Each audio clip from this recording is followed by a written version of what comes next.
Good morning, Monday Methods. It's Monday, what is it? No, not November. I started to say November earlier. October 26th. I'm McCalister, founder of Spiracraft. I welcome you here this morning. Another fun project. I always like to come up with things that are new and unique. Let's see who's popping in here. Arthur's here. Good morning, Art. Ronnie, good morning from Norway. Well, thank you, sir. That's a long way. It must be, let's see, you're probably about 5 hours, so it's late in the afternoon for you, Ronnie, I believe. I really appreciate that. It's always good to see new folks come and join us. I'm looking forward to this one. This is a piece that this piece is what we're working on today. I'm going to try and replicate this guy, and I turned this in 2009, I believe it says. It was 903, so it was the third one in 2009, so about 11 years ago. As always, it seems like I have managed to set myself up just a little bit for making things more difficult for myself. When I turned this piece, this is a spalted piece of mystery wood. So this was actually done fairly early in my turning career, right? Good morning, Frank. And I was just kind of getting started, and so you kind of see that I've been a creative kind of type of turner from the beginning. I do not know what kind of wood this is. I do know that it was green. And if I had this to do over with more time to plan, I just decided to do this piece the other day. I would strongly encourage you to attempt a project of this nature because of the delicacy of the sides, especially in the here, to work with green wood. If we're working with green wood, it's going to be so much more forgiving and flexible. Of course, I don't have any green wood around this morning, and what I have is something that has been dry forever. I'm thinking this is a piece of maple that I have here. It's been dry for years, so it's going to make it harder on me to be able to turn these little thin pieces right in here. And that's not an excuse for when I break it. If I break it, knock on the lathe. But it's a word of advice, turn something like this green, because the flexibility of the green wood would really help you, okay? And like I say, if I had this one to do over again today, I would have gone out and found a piece of green wood, but I just, I was doing other stuff. So what's fun about this is that, and its uniqueness, and I'm going to change the camera to the overhead. Let me go here. You can see here a little bit. This piece, I've never put it up for sale. I just always liked it and I wanted to keep it. But I used to display it out on the road at trade shows or art and craft shows. And you can see a couple of little lines here. This piece got broken out when some person grabbed it, literally, by a corner like this. I do believe that's how it got broken. Awesome. Hey, how you doing? He's in all caps. He says, "Hi, Brad. Good to see you, buddy." I can see my voice is cracking already. So this is a fragile type of piece of wood, and you can see I just glued this back together. It's been taped down in the bottom here forever. So what we start with is the outside of a tree, the outside of the log, and this curve right in here. I'm trying to find the best way to show this to you. Let me go to the end camera. That looks pretty good. So you see this plane, if you will. This is the natural arc of the outside of the tree right in through here. All right. So in this case today, that would be this area, or this area, the natural curve of the log. This is where the window in our window bowl, and I just came up with that name. I don't know what else to call it. I didn't know how to describe it. I thought, what do I call this thing? Well, it's got little windows in it, so let's call it a window bowl. Don't know if anybody else has ever used that term. Don't know if anybody else has ever seen this before. I know I had it on display at the John C. Campbell Folk School Fall Festival years ago. And Nick Cook's a good friend of mine. And Nick came by and he's like, wow, that's pretty cool. And people were asking him how he did it, and they were standing there kind of pondering. I don't know if they ever really figured out. There was no special secret trick. Somebody was saying, well, it must have counterweighted it in one thing and another. Nothing like that. I just mounted it up like I was going to turn an oval bowl and just let her spin. No tricks as far as mounting and balance and weight and all that stuff. Just real straightforward. We're on a faceplate today with this one. So there's no science or no mystery there. Now, luckily, speaking of that, out around things, my finger has recovered. This one, I can now squeeze and I don't have any pain. So that's all good. There's still a little bit of a scar there, but hey, we're healing up. So it's a fun piece. Now, the biggest thing that makes it unique, other than, and I'm going to go overhead again, other than the windows, what makes it so unique, and I'm still, like I say, I'm looking for, and it may have been, again, be the end camera is my friend today. Let's see here. Like I say, I'm trying to find you the best thing. This profile down inside, so it's actually technically speaking kind of a recurved bowl. And let me see if I can't turn this to where you can see in there. Now you see these two point edges, these openings are very pointed, right? Now today's may or may not come out that way. I don't expect it to be identical. But what I did to get this effect of being able to reach up inside here, again, I'm looking at a couple different monitors here. Let me try the overhead and show you this, because I want you to have a full understanding. So if you look down inside there, you'll see that this is a fairly tight, and it's actually a V style cut, okay? So how do I do that? Well, early on in my turning, my dad, who I'm not sure if Pop's going to be in here today or not, my dad brought me home a tool when I was visiting in Georgia, and this is a replica or a copy of the Sorby arm brace. They call it, the hollowing tool. This one was made by a gentleman who I've never met. Name is Don Pencil, and it's a basic arm brace hollower. And out here we have the cutting tip. Let me go overhead. We have the cutting area, the holder that holds, a very simple, little teeny 1/8 inch high-speed steel cutter. If I can get that to where you can see it. All right. These are everywhere, used in a lot of things. And again, I don't have a super macro shot set up here today. And I'll try and get up here a little bit for you. What I did on this, when I made that piece, I actually did something to the effect of this type of point, like you see here in the EasyWood Tools detailer, kind of a V shape. I had ground this, one of these, and I don't know where it is these days, to kind of a V shape to make that cut. So that's how I did it. Let's see if I can get that. That's what I would after. Now I'm not going to spend. It took quite a bit of time to grind it that way. So probably I'm not going to try that. I'm not going to spend the time grinding. This one is really short, and it gets hot and all that good stuff. But that's the concept of having the pointed tip on there, and that's how I made that very sharp profile in there. And I was actually quite pleased.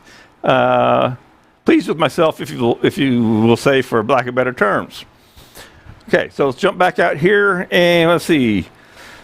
Asim says, awesome. I get it one of these days. You're going to shoot me.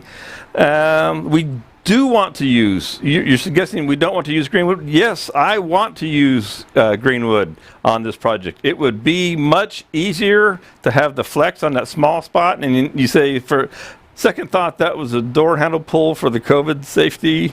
Okay. So this little cutter is what made the cuts on the inside. All right. Now it's nice and cool here today. I'm very happy. I did go over and throw this guy on the grinder and put a fresh edge on it. And do not ask me what the angle is. I don't have a clue at the moment, and I don't have anything close by hand. I am getting more organized in my toolbox over here. I actually got some of the stuff into its drawers where it belongs.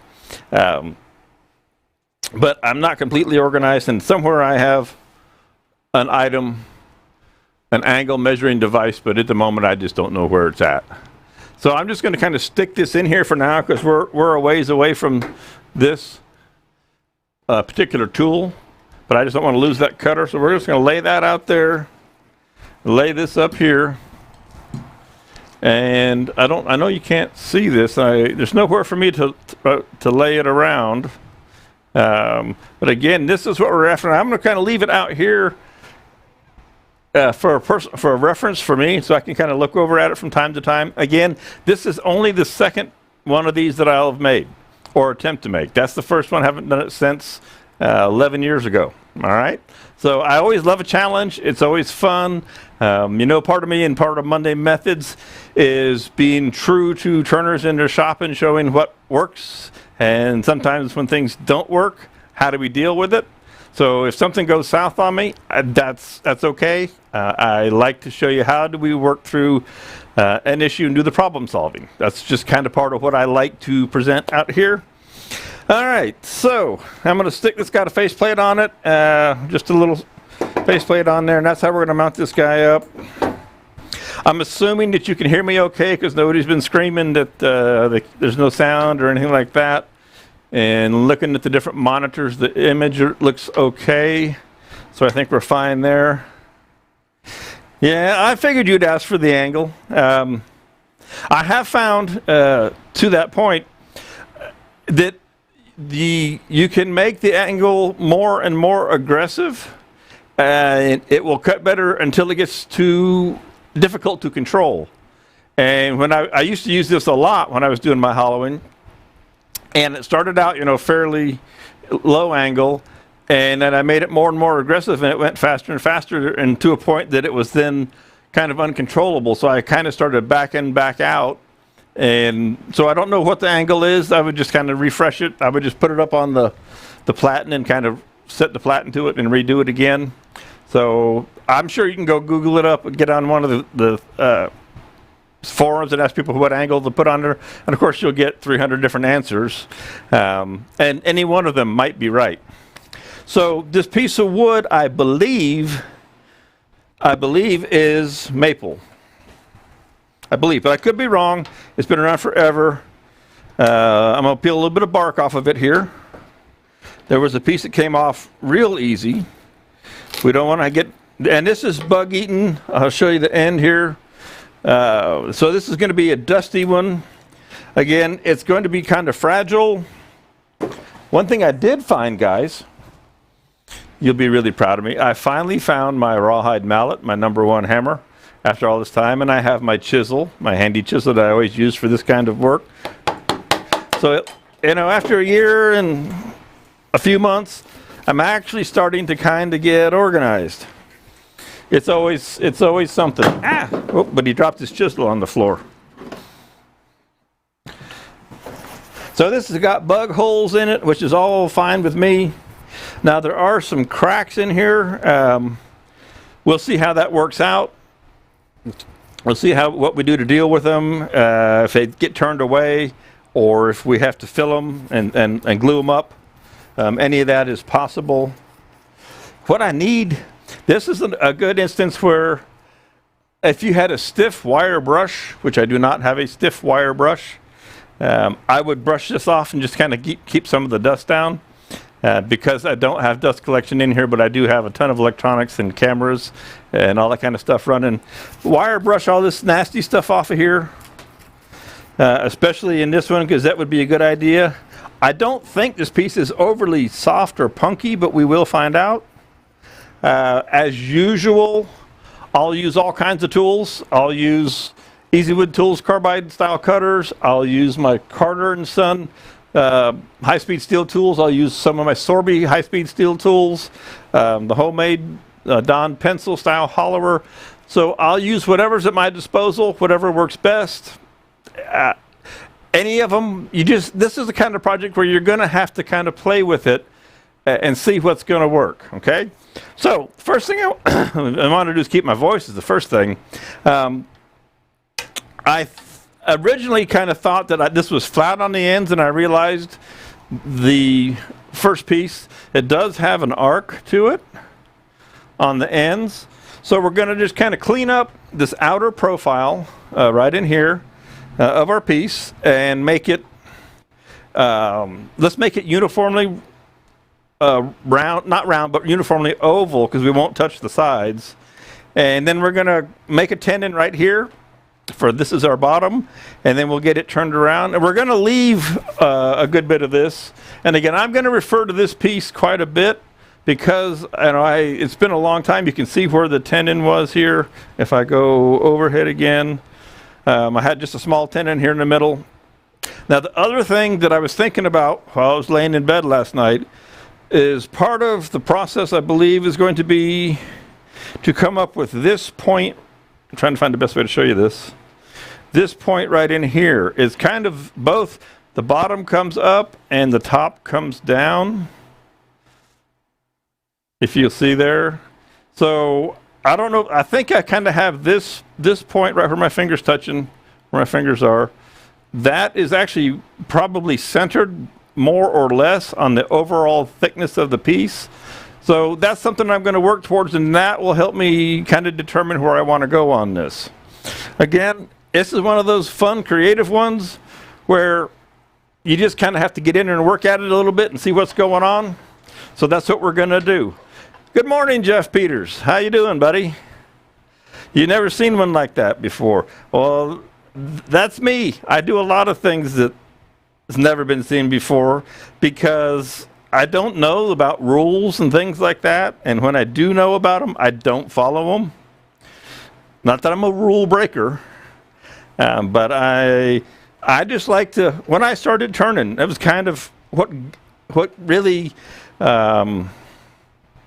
got me interested, or kept me interested, because I thought when my dad used to turn a lot, and he still turns some. He was turning spindle stuff for my brother's houses and whatnot, and it didn't excite me at all. And when I started playing with turning and just making weird shapes to see if I could, I didn't know that you're not supposed to do, I've done a lot of things you're not supposed to do, and this is probably one of them. But sometimes they work out and they come out pretty cool. Sometimes they don't. Sometimes it's just a big mess. So experimentation to me is what it makes me happy with my wood turning, and that's how I roll. And those guys who follow me, well, you know that. You also know that I like to talk, but I do need to stop talking, and let's get this guy going. Again, I'm going to double check that that's snug. It is indeed. Let's bring a tailstock up here for a little safety. I think I'm going to put you on the end camera, even though we're going to do cleaning it up on the ends. Okay. Tool of choice. I can use my bowl gouges. I could use anything. Again, my favorite tool for this kind of work is the #1 hollower in Easy Wood Tools, carbide tools. It's just a nice light cut. That's how I like to start in on something. I take a nice light cut. Nothing goes crazy. So I'm just setting this tool to center height of the lathe, center axis of the lathe, and I'm still a little low. And this, I'm looking forward to this. If I'm honest, and I am honest, I am concerned when I get to the point of trying to make those real delicate window top pieces that I'm going to break this thing, and if I do, oh well. I'm also concerned that my voice stays with me all day. Okay, so let's see what happens with speed and vibration. Again, just like the crazy triangle I turned, we're cutting wood and air and wood and air. So we want to turn this piece as fast as we can safely. It's going to make it easier to make our cuts in these areas where you see the void. So there's 500, there's 700, 800. Okay, and if we look at the overhead, you'll see this guy's kind of wonky looking, kind of crazy. Just there's a lot of different things going on with the visuals and the ghost images and so on. We don't want to see, where can I point this out? Go back to end camera, and I'm on this flat side here. See where my finger is right there? That's actually a perfect circle. That would make a perfect bowl. We do not want to cut all the way to that because I don't want this thing round. I want it to be rectangular. Good morning, Brian. You made it. You're here for a bit. Okay, I'll try and give you those expressions that you enjoy so much. Yeah, Jeff, I'm going to watch my fingers the best I can. So again, that area right in there, we don't want to get to that point. We just want to clean up this outer area up here. All right? So, face mask goes on.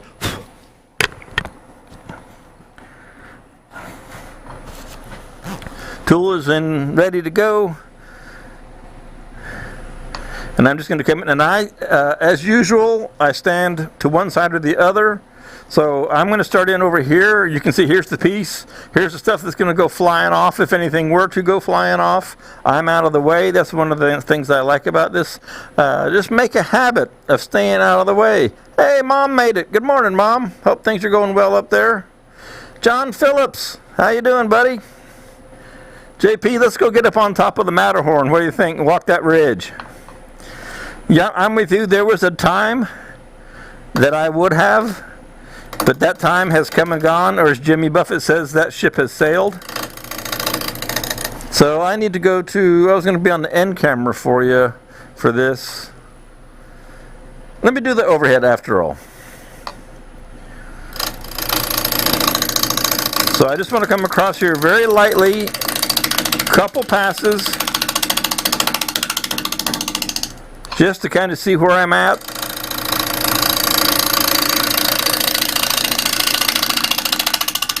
This is going to be a dusty, chippy mess today, but that's okay.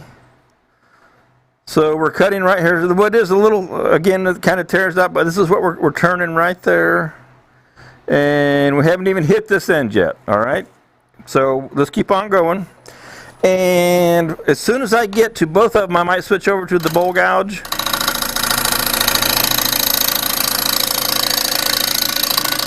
Again, this wood is pretty dry.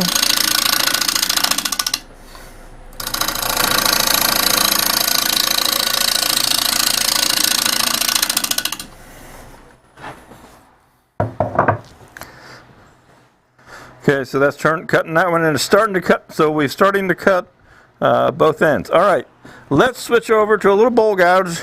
See if we can't get a little bit cleaner cut. Just for yucks. Again, I don't want to take much off of these ends right now. It's the Carter & Son 1/2 inch.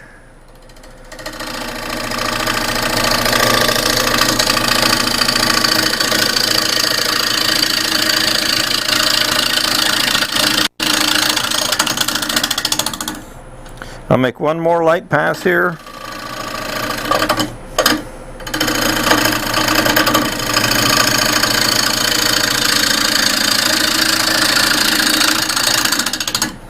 Alright, and still some tear out on the end of this. I'm not sure what this is. It's heavily colored. I'm thinking it's maple because I think it's before the sycamore. It doesn't look like the sycamore. Let's make one more pass with this. Let's move this tool rest in. Again, we've got a long way to go, so about not worrying about trying to clean this up. I will pick up the speed a little bit. Take her up to, let's say, 1,000, just under 1,000, about 960.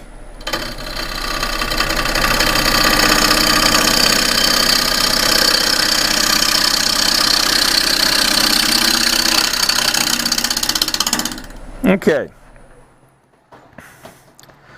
that's better. So what we can, and we're going to carve this way. You can see how much that cleaned up in the cut. All right, next thing I want to do, I want to go ahead and come over here to the end. Let's see. Let's see here. Let's see. Hans Meyer, found by chance and looks like it will be fun. There's a schedule. Is there a schedule somewhere? Yes, Hans, every Monday at 11 a.m. Eastern Standard Time, U.S., Monday method starts. Norbert says, why don't I use a 5/8 bowl gouge? Norbert, I just kind of like staying with a smaller tool when I don't need a bigger tool. Personal preference, nothing more than that. Could have easily used the 5/8 gouge. Again, I don't need that much tool for what I was cutting, in my opinion. I'm almost always been a smaller than bigger tool kind of person, kind of turner. Let's see here. All right, and I'm going to start in here again. I've got a little bit of work to do. Where's my center?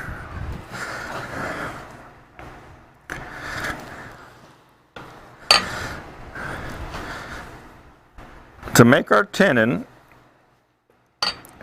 and I've got you on the end shot there. Okay. And I preset the cameras on manual focus this morning, so I hope everything stays where it's supposed to be.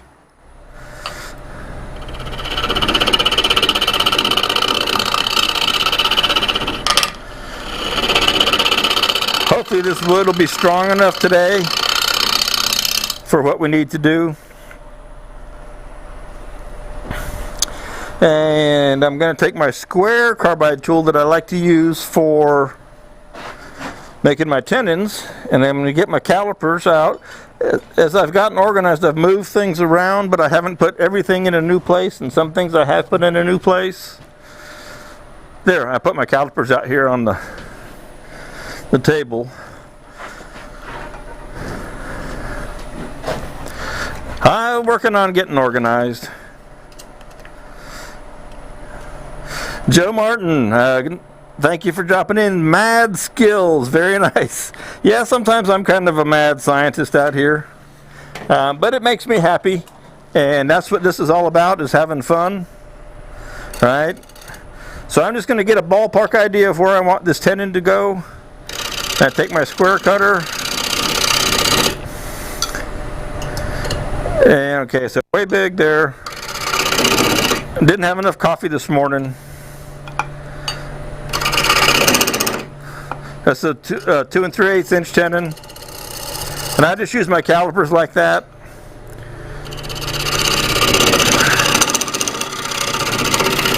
That just gets me started, so I have my point of reference. Okay, let's see what this is looking like inside here. All right, we got bug holes all over the place. That's kind of cool. Now, as I think back to my other piece, again, I'm going to use this as my reference, and I'm going to put this up here and go, what did you do? And so I see that I kind of carved this away. So what that means is I'm going to go ahead and start to carve these corners away. I've established where my tenon roughly is. I like to create points to work to. So now I know that I can work from here out to here and carve some of this away. And the second thing I'll do, once I get some of this flattened out, I'm going to flatten out both sides. I'm going to make this true in this profile so that this is true and this is true. And then I'm going to find that center. And remember, if you were here earlier, and if you weren't, I want to establish this point right here in the piece. All right? So we'll establish that point on the piece here, and we'll work from that. But for right now, we want to take some of this corner away and start to do this, carve this away, shape it. So I'll take, again, just light cuts with this carbide cutter. Another reason I like to use these carbide cutters, I can use these for a long time on this nasty stuff. Instead of going over and sharpening up a $100 piece of steel over and over, I can take this cutter. The carbide lasts a long time, and then I can put it on a diamond wheel, a little diamond card, and sharpen it back up. And $15 against wearing out part of my good tools, or not, I shouldn't say good tools, the more expensive steel just makes sense to me.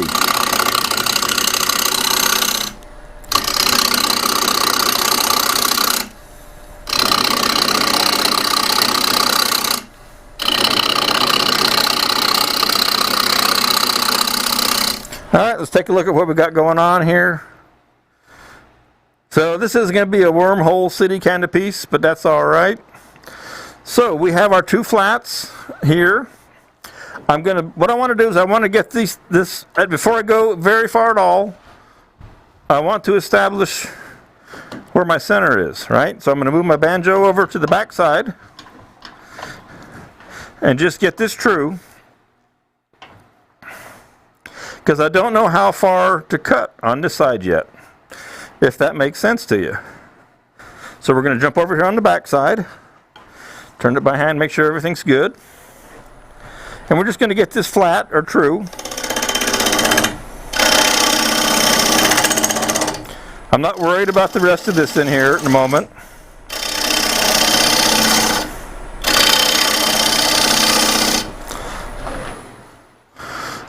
And if I see that I'm cutting all the way around, not quite.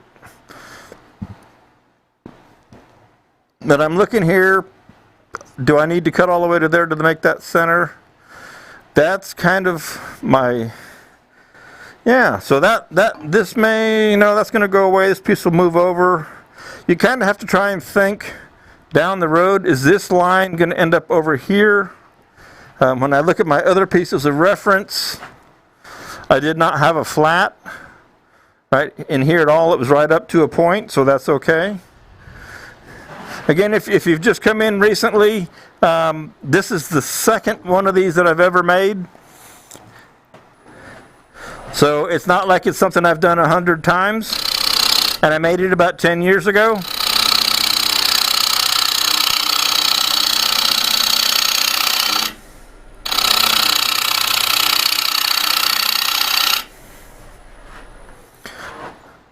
Okay, so now I'm happy that I'm turning all the way there and all the way there.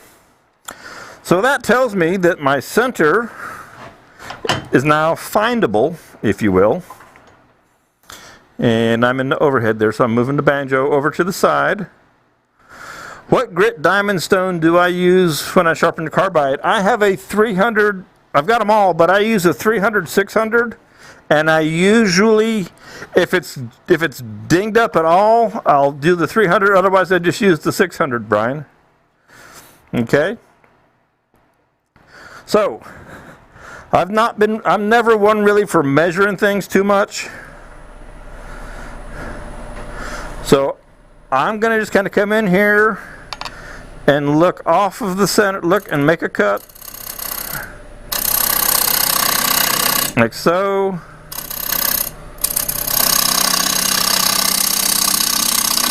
And like so. There's nothing says that it has to be symmetrical. I used to build boats, inflatable boats, and virtually everything I built was asymmetric.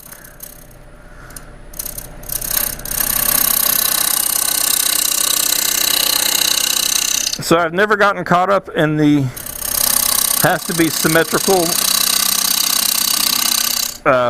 format. So that's pretty close to centered right in there. My little hump. Okay, let's take a look at that. And you can't see it from the end, but you see here and over. That's kind of what I've decided at the moment is my center line. All right. So that gives me a point now to work to. Back to the end camera. It gives me a point to work to from here to here. All right, so I can make this profile whatever I want. I can make it one straight line. I can make it an OG. I can make a hump or whatever, whatever I want to do. But I know where I'm going to now. And that's always kind of important to me. Establish where your points are, your points of reference, and just start working from there. All right, now I could go back in here with my bowl gouge. Now here's one thing, that I worry about is if I work with my bowl gouge in here, I may lean my shoulder or my head over into the camera. So, because I like to try and keep things out of the way. So we'll see how this goes. The bowl gouge is going to give me a cleaner cut, but right now I'm just roughing some of this wood away. So I think I'm going to stay with a carbide cutter and save my good sharp edge that I had sharpened up just before. I'm going to go up to a little bit bigger. That's the negative rake though. I want the standard. It's purely a function of saving cutting edge. Mark Thompson, good morning. As a turner, you have to be a little bit off. Yeah, some days I'm way off, and I couldn't be happier about being off. You know, I don't mind at all. It's almost a badge that we might want to wear. Now, if this doesn't cut the way I want it to, I will switch tools. That's one thing about me. I will switch tools in a heartbeat. But this corner, I want to get rid of this corner. And also, I have a fan. So from here, see, you're here, right over there. There's a fan blowing all the chips out of the way, keeping the dust away from me. And it also keeps it away from 99% of the electronics, if you're wondering where things are going.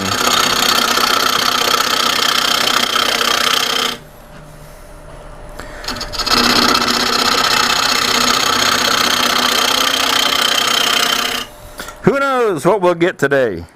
I'm just happy to be out here turning fun things. Okay, so that's smoothed up. We got most of the chunks. Here's my point right here. I'm about 1/4 of an inch away from my theoretical point. So let's go ahead and change tool. Now I'm going to take more of this away because my tenon's going to get deeper. I got to move my controller here somewhere so that I won't hit it with the tool handle.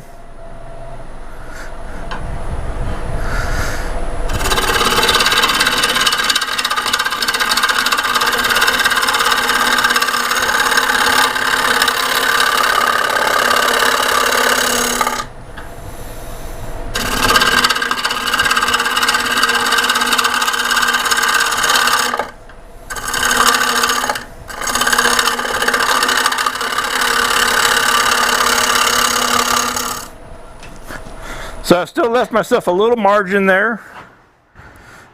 So this is going to be an interesting piece. I'm going to say it is maple. It's got some brown stain in it now. Got a lot of bug holes. Not the prettiest piece of wood, but hey, it's okay. Let's go ahead and make this tenon. Let's complete our tenon, and then we'll go from there. I do love organic pieces, so if I end up with some natural edge on this, face on here, I really don't have a problem with that. Matter of fact, I don't have a problem at all. Sometimes I actually hope for it. Chasing ghosts again, and yes, I'm chasing ghosts again. Always have, always will, love it.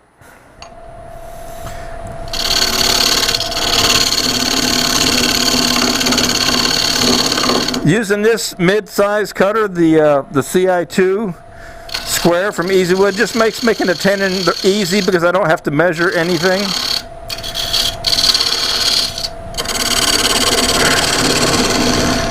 Now this wood is fairly soft, so this tenon's not going to be super strong.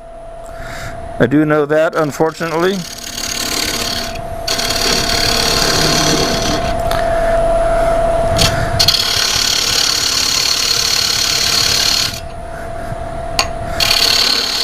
And I've never been kind of a recess person, and I don't know in this piece that it would make a lot of difference just because the piece falls away so quick.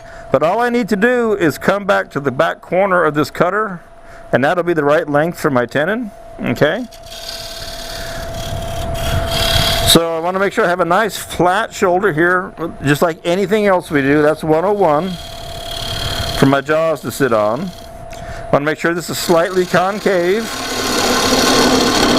because I run about a 1/16 of an inch clearance to the bottom of my jaws. I'll take my detail tool and just mark the center, put a little divot right in there, and I'll double check my tenon before I commit to it, and that's right about where I want to be. Take my detail tool and put the dovetail profile on my tenon, about 10 degrees, give or take right there. Okay, so now I have my tenon. It's established. There's a little bit of the corner missing right there. I'll live with that. Okay, I'm about a 1/4 of an inch away from my center mark there, and I still have some natural edge in here. So let's see what we can do with this. What do we want to do? That's cool, because remember, we're going to have a window. This is, in theory, this is going to open up with our window. All right, so we do want to take this away. Drop this back down. Move my controller again. Again, I hope I don't get a shoulder in the way.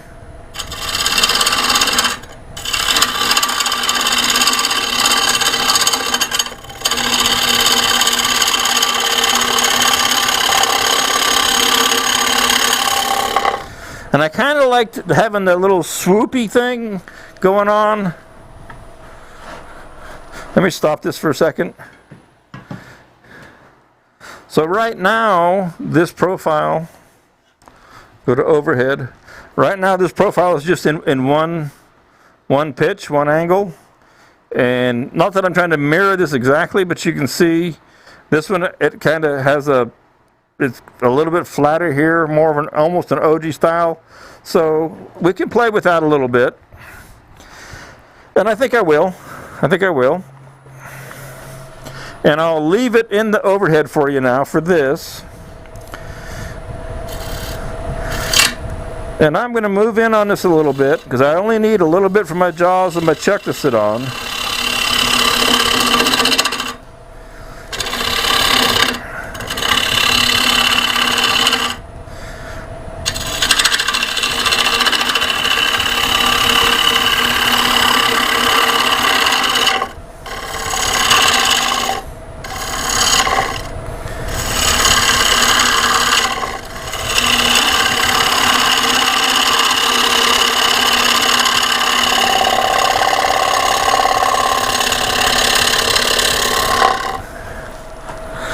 Let's see what that's starting to look like.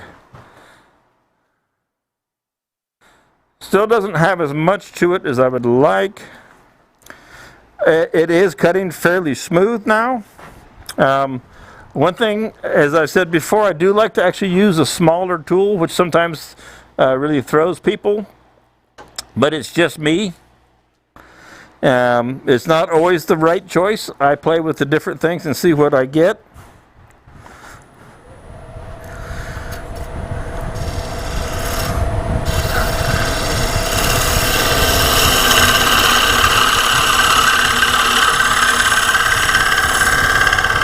So this is the Carter & Son 3/8, would be a 1/4 and a Sorby.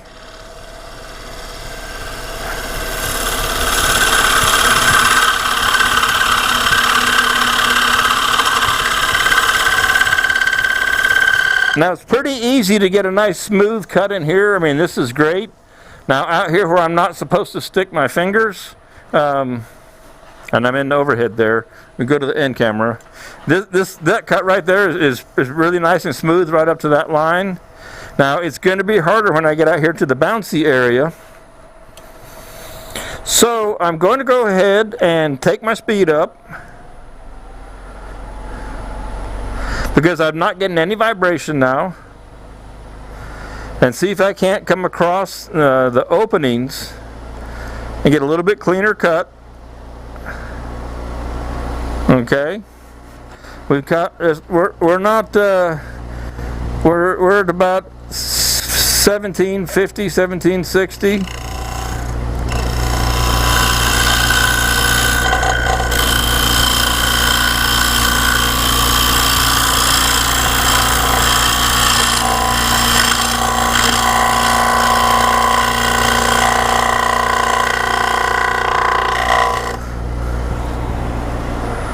Let's see what we got there.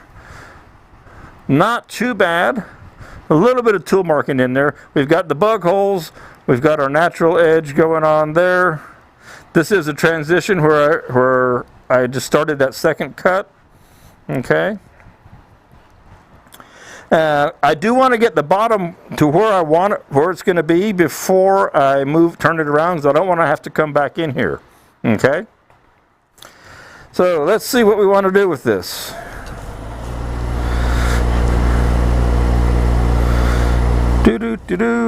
Again, I'm not making it just like this one. Just using it as a reference.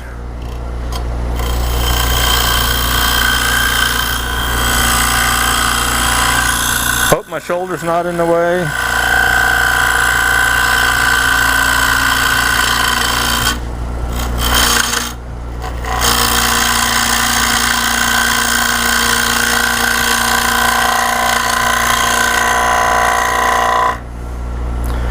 Okay, a little bit more, and I'm kind of looking down to give you an idea. I'll reach across here real quick. When I stop, I'm looking over here and kind of looking at my profile, looking at where my point is there. So I look down at it to kind of get a view of this profile here. And let me take you back to the overhead.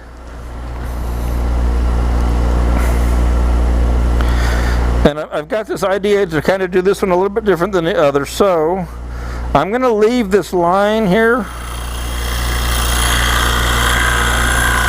Let me give you the end shot for this after all. I'm going to leave this line here.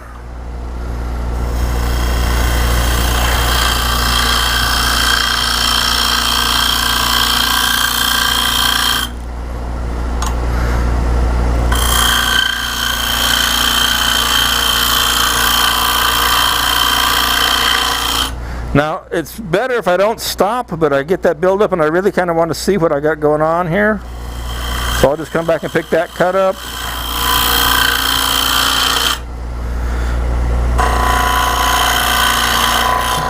Hopefully I'm not getting in the way. I'll move my fingers underneath here.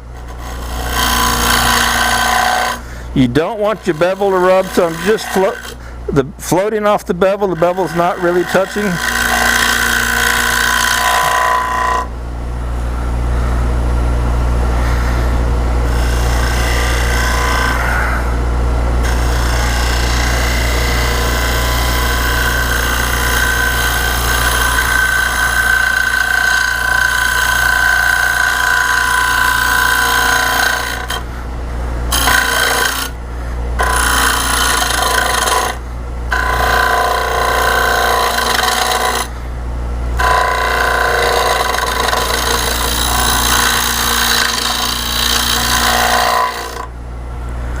Okay,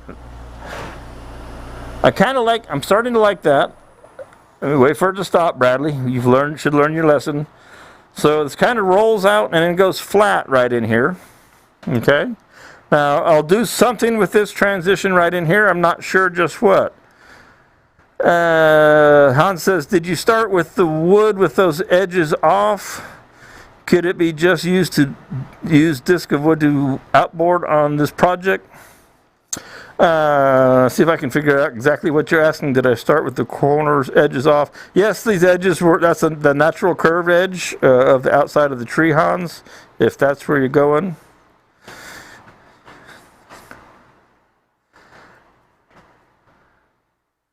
Okay. I want to try and clean this up one more time, and then I want to do something with this little line that I built here intentionally. So let's see if we can't clean this up. We'll pick her up a little bit.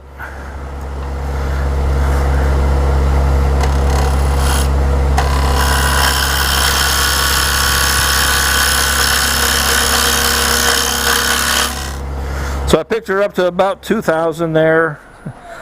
I see a couple of lines. Looks like I need to recut that whole little section. I still have plenty of wood to work with.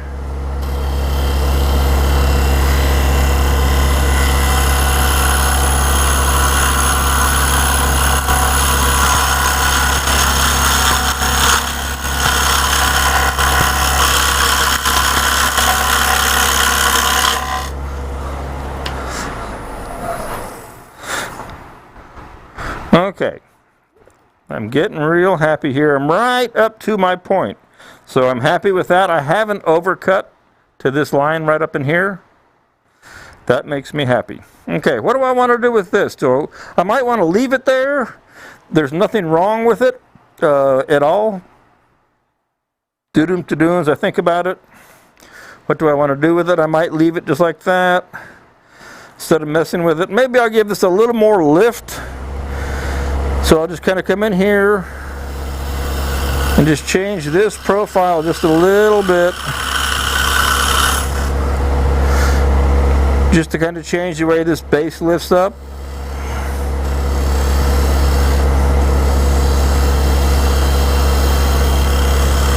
And then just kind of sweeping across there. Okay.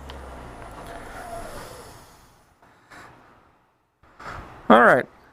I think I'm going to leave it that way just because if I really dislike it in the future, if I really don't like that in there later on, I could come back and change it if I was so inclined.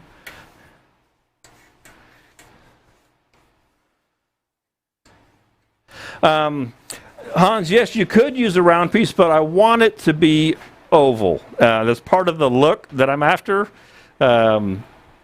You could use a round piece. You won't. If you use a round, it's got to be rectangular in nature, or you won't get the windows. Because it has to be narrower right in here, where my fingers are sticking out. It has to be narrower there so that you cut through the sides. If it was perfectly round, you'd never cut through the sides. Well, if you did, you'd cut all the way through your bowl. Okay? So I'm going to leave that just like that. Let's go ahead and turn. And one thing I always do is I had that up around 2 grand, 2 or 1,000 RPMs on a bowl piece. So I always make sure before I even change anything around, I grab my volume, my speed, and turn it back to 0 so that I won't inadvertently turn it on at that high rate of speed. So we'll get this guy off of the faceplate. He says, there we go. And we'll turn her around. Peter says Jeff says he's jumping off in and out because of vehicle shopping. Understood. Did I mention my coupon code? My coupon code over at NV Woodworks, would that be the one you're referring to, Jeff?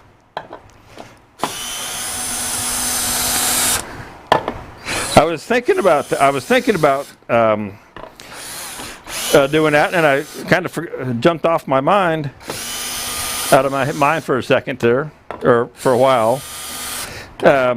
So Jeff Peters here, who works with me out at the woodworking shows up in the Milwaukee area when we go up there, what Jeff's referring to in the comment column, and I'm not in where I can type a link, but Zach Higgins of NV Woodworks, who he's my resin casting mentor, and Spiracraft, we do a lot of things together, and he just hit 50,000 subscribers to his YouTube channel. So he's having a celebration this week for his 50,000, and he's several vendors, and Spiracraft being one of them, have offered discounts over there for his subscribers. So if you want to learn about resin casting and turning, but his big field is really the casting, go find NV Woodworks on YouTube and look at his and subscribe. Please subscribe to Zach. He's great. That's what he does. He knows what he's talking about. And there is a coupon code for Spiracraft and Alumilite and Turner's Warehouse, I believe. And I think it's Turner's Warehouse and myself being Spiracraft. We have the same code, which is NV50K, as Jeff has put in the comment column there. So please jump over there, subscribe to Zach's channel, and right now in the Spiracraft store, through his celebration, there's 10% off with that code. So that's a shout out to Zach. He's a great guy, and thanks, Jeff, for bringing that up and reminding me about that.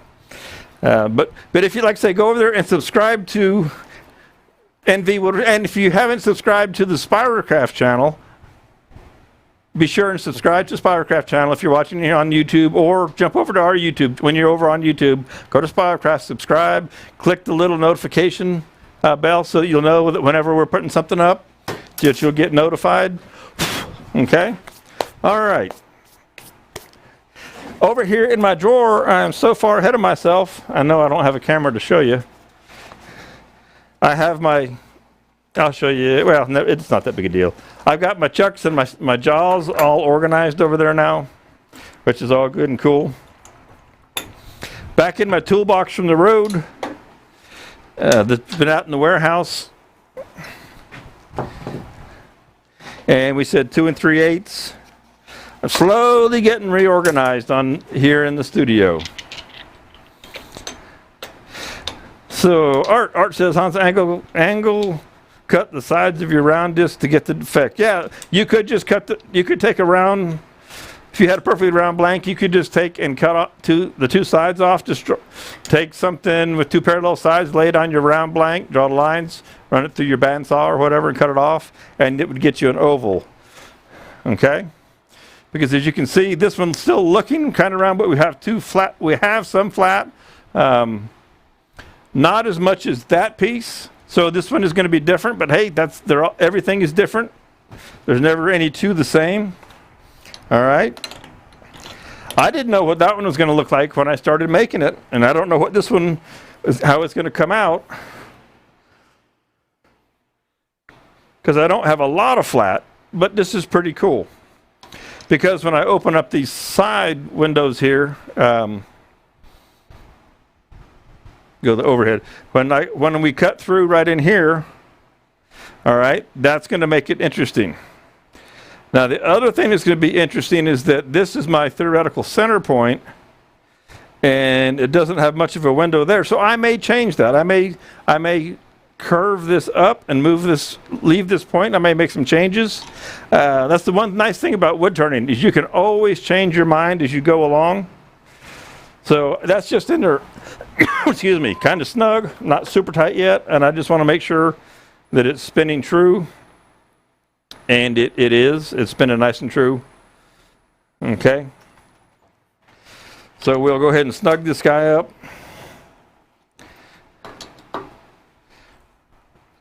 And in some ways now we're going to start making a basic bowl, and then once we get our basic bowl inside shape worked out, then we're going to start making that crazy cutback underneath. All right. So I see that it is just now 12 o'clock. So I might run a little bit past 1.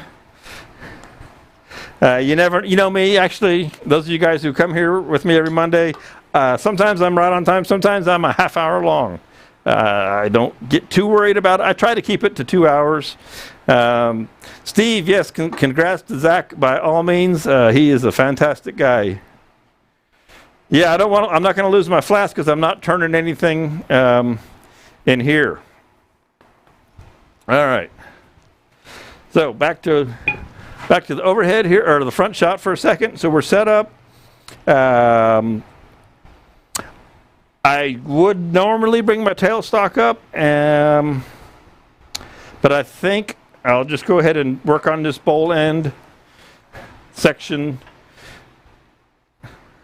without the tailstock in place. I'll be careful.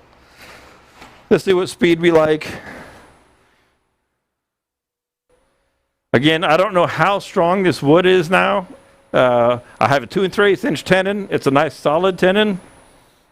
I'll probably keep this around 1,000 RPMs, see how it does. So here's what we look like in the end camera, which is what you'll be looking at. When we get this dark off of here, it should lighten up some. You should be able to see everything that goes on from top up. If I need to move that camera, I will adjust it. Okay, so we're going to start in the middle and start making our little bowl section and work our way out. Now here's my 2 flats. So I'm going to stay inside of this. And because I can always work on this out here. Now I got an issue here. I got this split. And we may be gluing this up here in just a little bit. But what I want to do is take some of this mass out of here. Okay, and let's leave it just like that. Get the face shield on. Sorry for the wind as I blew off that.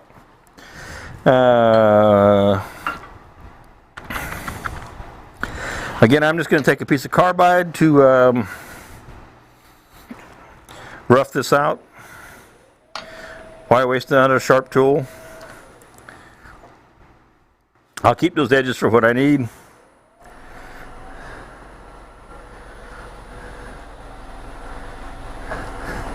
So we're going to start way inside here,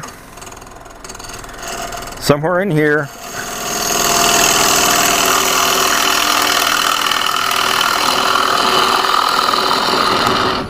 And this is kind of a figure it out as you go. All right.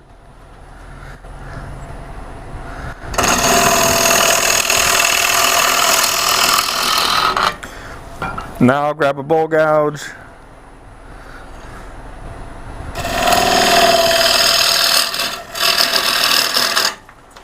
Lower that tool rest back down. That's the one thing about changing tools all the time is you have to change your tool rest around.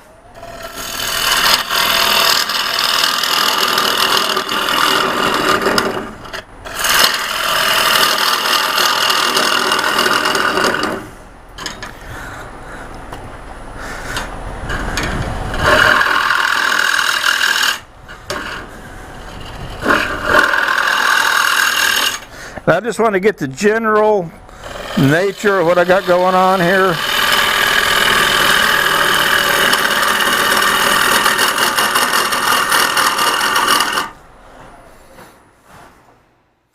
So we got some long mildew stripes in here. That's not ambrosia, that's actually just mildew from the piece over time. And I'm actually, I think it might have been Hans that was asking about using the bigger gouge, and I am switching now to my bigger gouge. I want just a little more tool.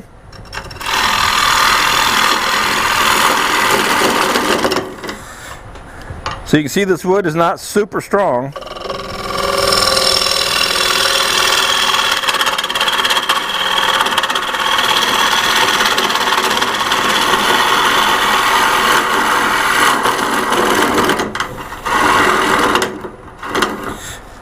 It's very dry and brittle. That's why I have great concerns about my outer activities for my little thin areas here. Okay, we'll take some more out of this. I'm just starting to get a feel for it.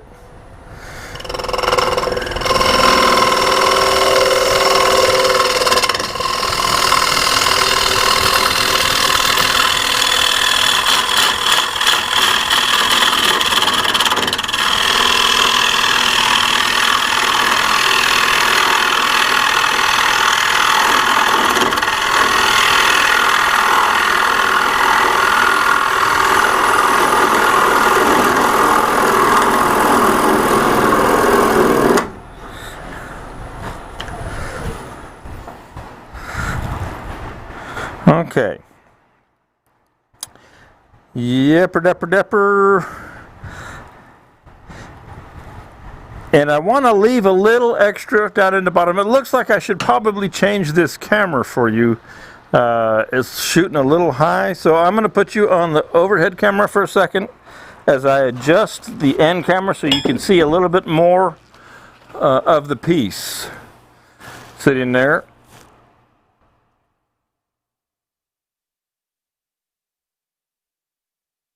There we go, that's a little bit better.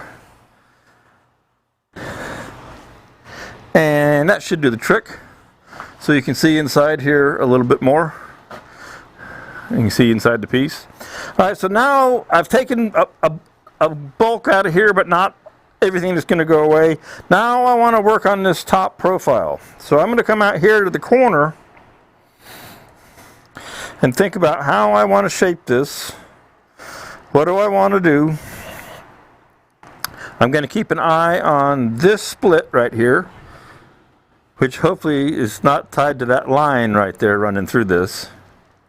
Okay, and now for this, just for the shaping purpose, I'm going back to a round carbide cutter initially here to do a little bit of shaping and take a light cut. And I know what I have in my mind that I want to do with this.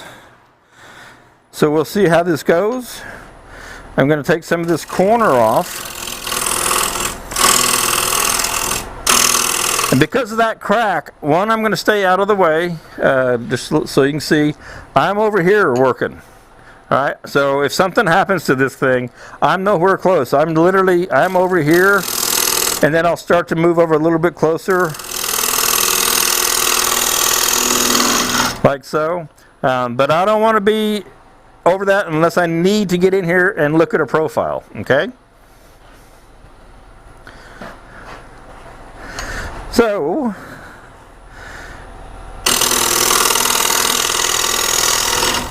and the beauty of these carbide tools is that round, I can just go back and forth either way.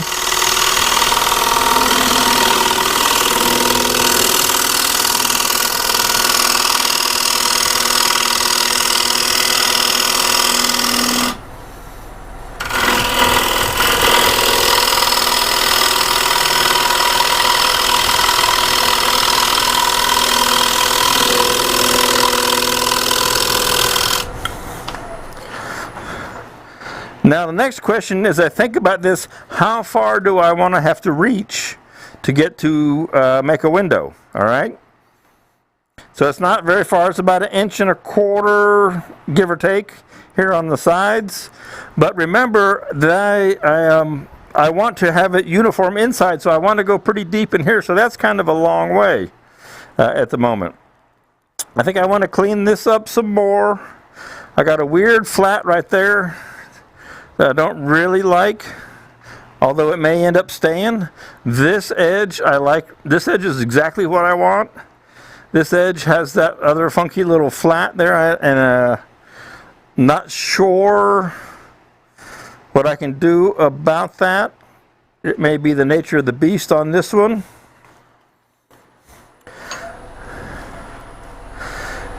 But I'm going to continue this, working on this little profile right here, and get this smoothed up.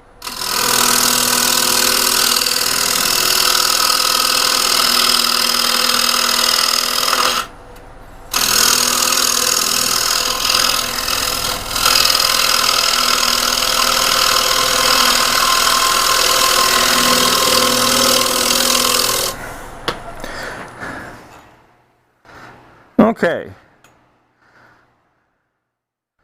So that's kind of in the realm of what I'm looking for. So let's clean that up now with a clean cut. We've got a little bit of tear out here and there. I've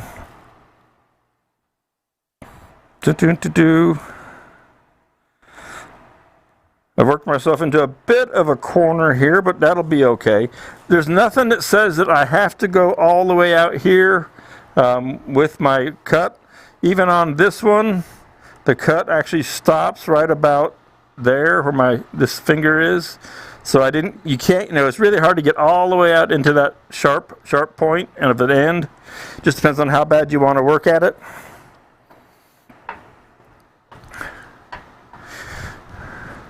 I could carve that side. Indeed, I could. I don't currently do any carving. It's something I got nothing against it whatsoever. To me, carving right now happens with the sander. The concept is essentially the same principle. I don't have any carving tools around. It's just something I haven't entered into. I'm still chasing what kind of shapes can I make without having to carve, and that's just me. So yes, and I may end up carving that, if so to speak, with. I'm getting some of my tools out of the way here. With sanding in the end, depending on how it looks once it's all said and done. Okay. So I think I'm going to leave this profile just like it is. I'm going to clean up this edge right here. Now we've got a lot of things we could do. When I made that piece, I made it round. Today, you know, with decorations, we can make a little flap here, and we could do you could do a texture in here or something like that if you wanted to. The world, you know, there's no. That's what I love about wood turning. There's no set rules on what you have to do. Okay, let's see how that looks with a clean cut. So that's pretty clean. I'll just get out here to the very edge, but that's not bad. This wood actually, what's surprising is it's looking pretty similar to that piece of wood, ironically.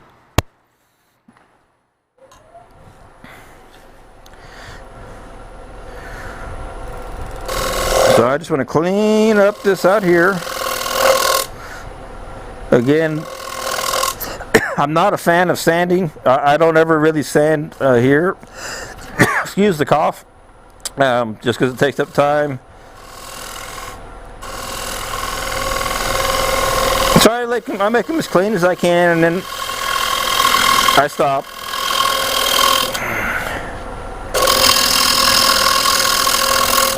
And pick that cut back up right there.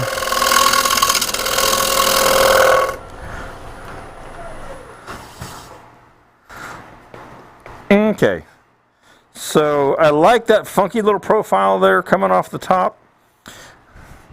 This has still got a little bit of tear out in there. I'm going to make one more pass up in here. And the other bowl gouge that I use a lot, and I'm going to use it right now. So this is a little 1/4 inch, Sorby 1/4 inch. It's got basically a traditional grind on it. These days they're called bottom feeders in a bigger version. And I like to use it oftentimes for my little final cuts. It's actually got a micro bevel and the heels ground away.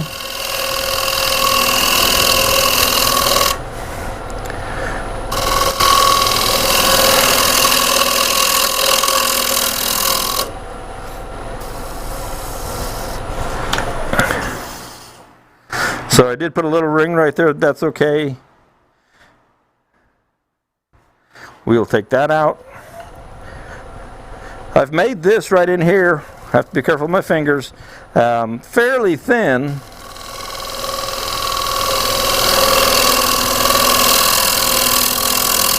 To where it starts to flex a little bit.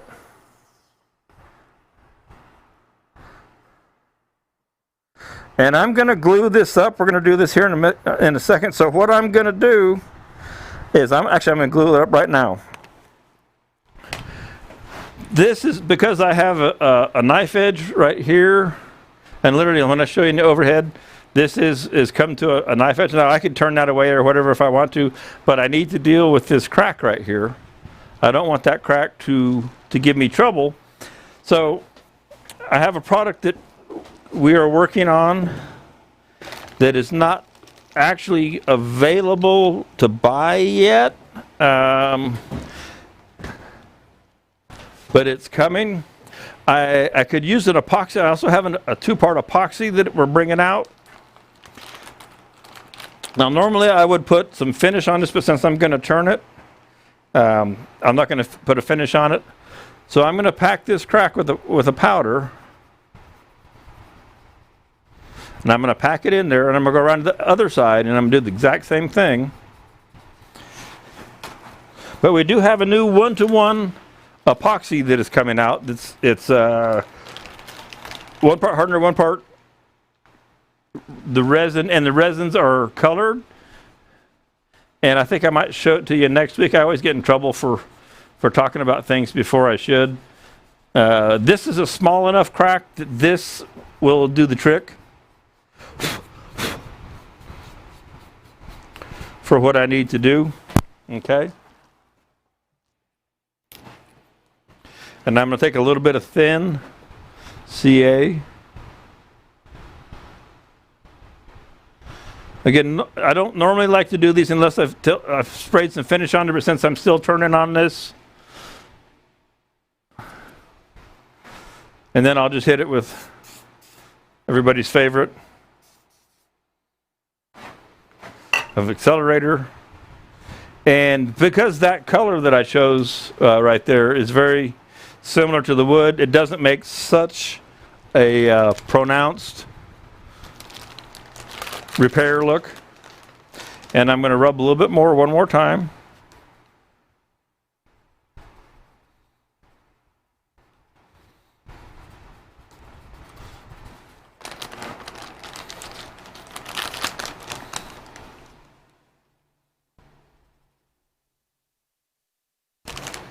And we'll put this back out on the counter here.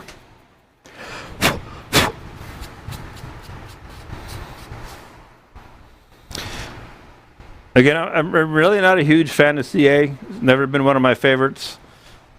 It does serve its purpose sometimes for quick fixes.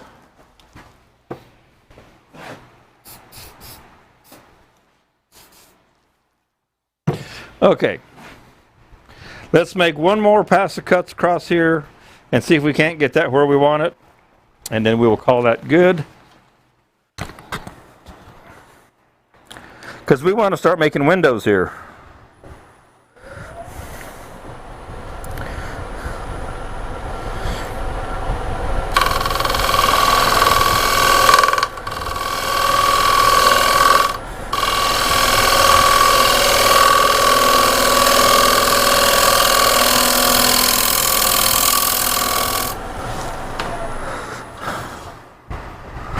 I'm actually going to take that razor edge off of here just a little teeny bit because I'm going to end up cutting myself on it if I don't, because that is a truly just razor sharp right there right now. So I'm just going to take that razor edge off.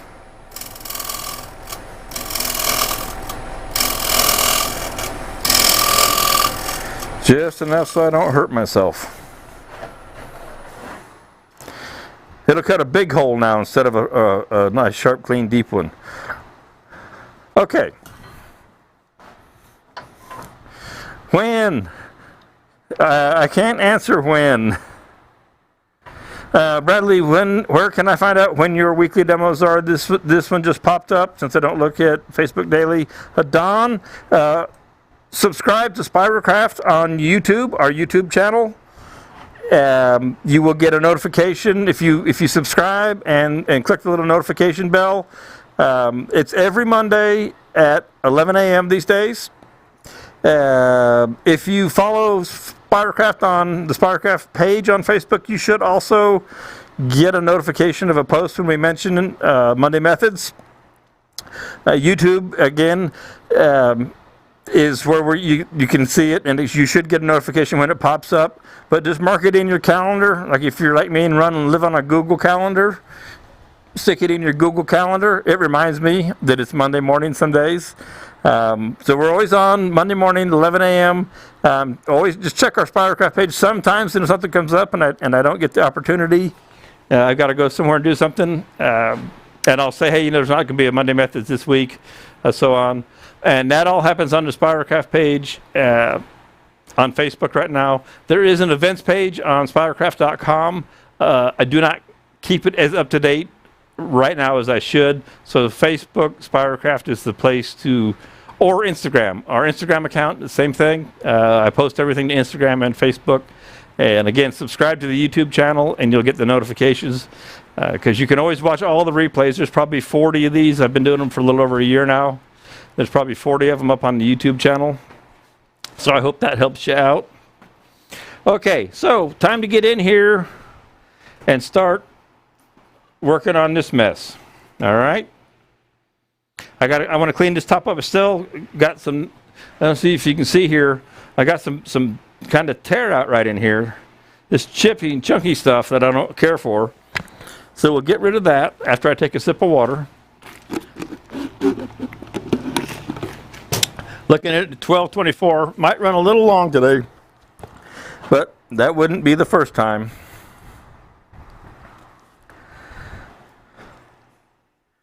Do do do do.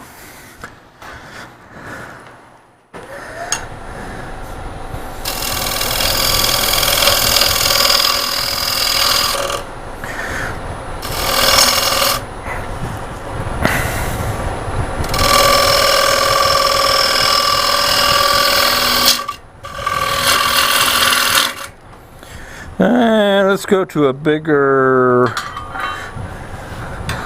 actually even bigger here.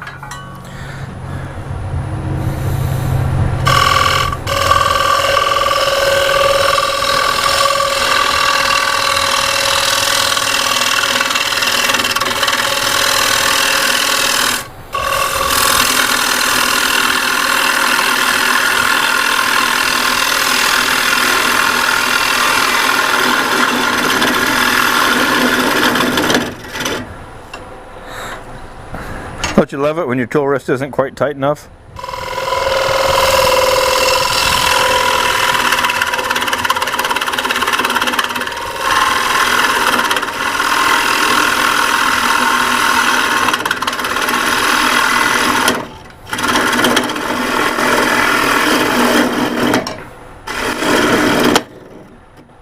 You see how this wood kind of comes off in chips there?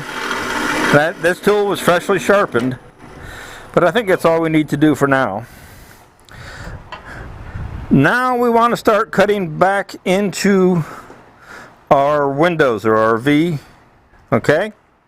So, we could do it with a variety of tools. I'm going to go ahead. How am I going to start this? It's been 10 years since I've done it. I'm going to start it with, and I'm going to change this. I'm going to turn the head on this lathe. All right, so that I can maybe not get my arm in the way. Don, yeah, the woodworking shows. I hope we go out there again. I'm glad I was able to help you at the woodworking shows. It's a fantastic venue. Love doing them. Been doing them for 10 years now.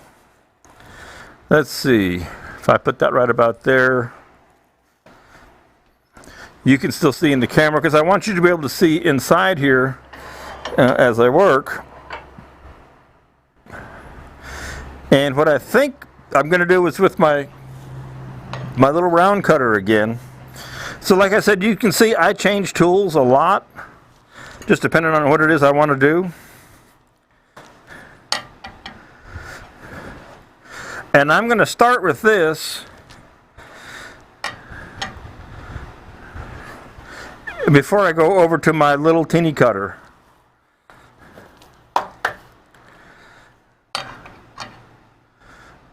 Okay, just one more fuzz up. Now what I need to look at is that I want to come through, and I don't know if you can see my back finger back over here. I want to come through that window and that window. So basically, I'm just going to start undercutting this lip. I could also use, but I'm not going to yet, a recurve tool like this in the carbide, and I may go to that. I've got several here at my disposal, but I like to start with the straight tool because I want to look.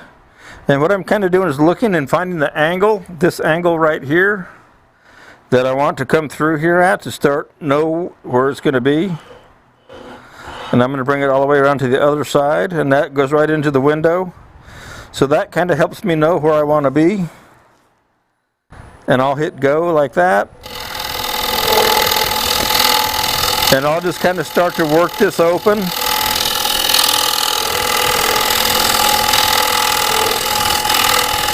And then I'll take away some from the bottom to blend that in.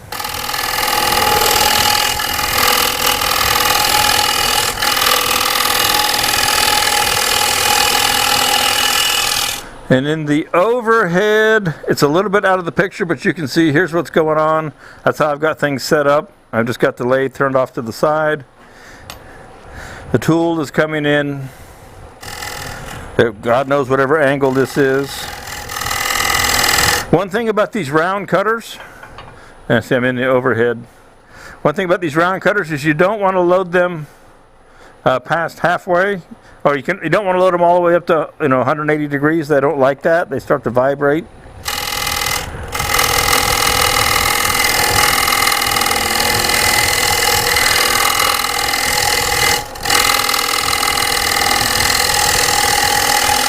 it's a little counterintuitive. It's a little counterintuitive to want to cut a hole through the side of the bowl. You know what I'm saying? You're thinking, and you can hear it starting to get thin. And you're like, I'm about to cut through the side of my bowl, but of course my bowl's not round. And so that's the whole idea, is to make these windows. All right, back to the end camera for you. And I'm gonna stop and look inside here. And you want to stop and check, frequently, see where you're at relative to everything. You don't want to just go blazing through there.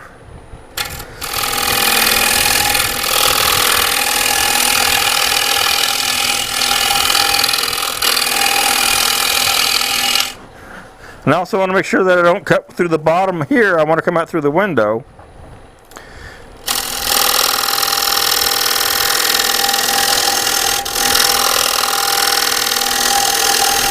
And I hope I'm not getting the shoulder or anything in the way there. My head's getting in a little bit, and I apologize for that.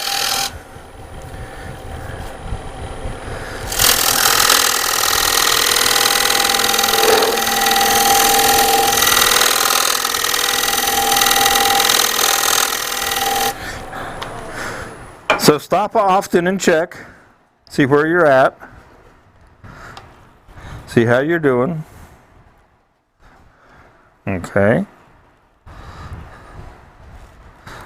We're all good there. I can take a little bit more away from the bottom, right in here.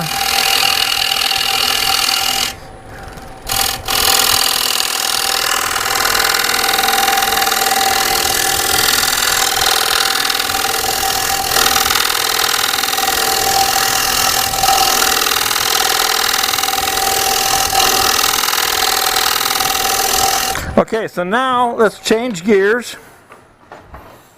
and because we're starting to get kind of close,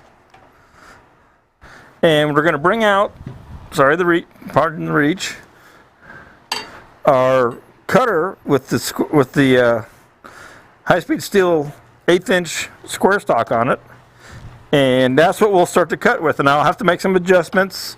Let me jump back up here to the front view for a second.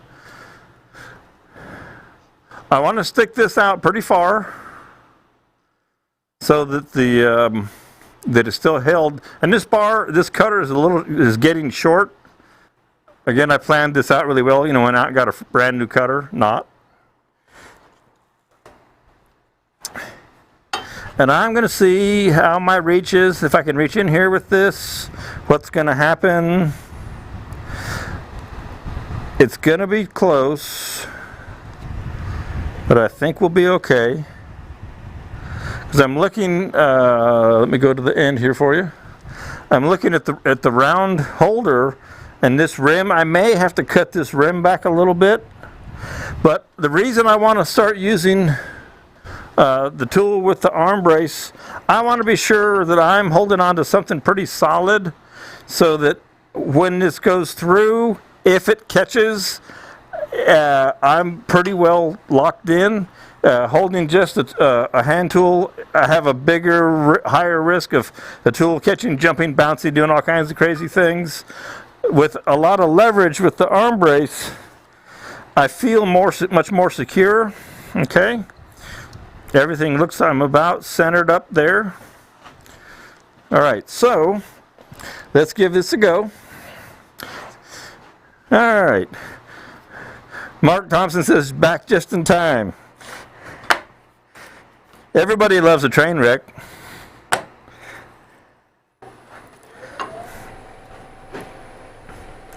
God, I haven't used this tool in quite a while.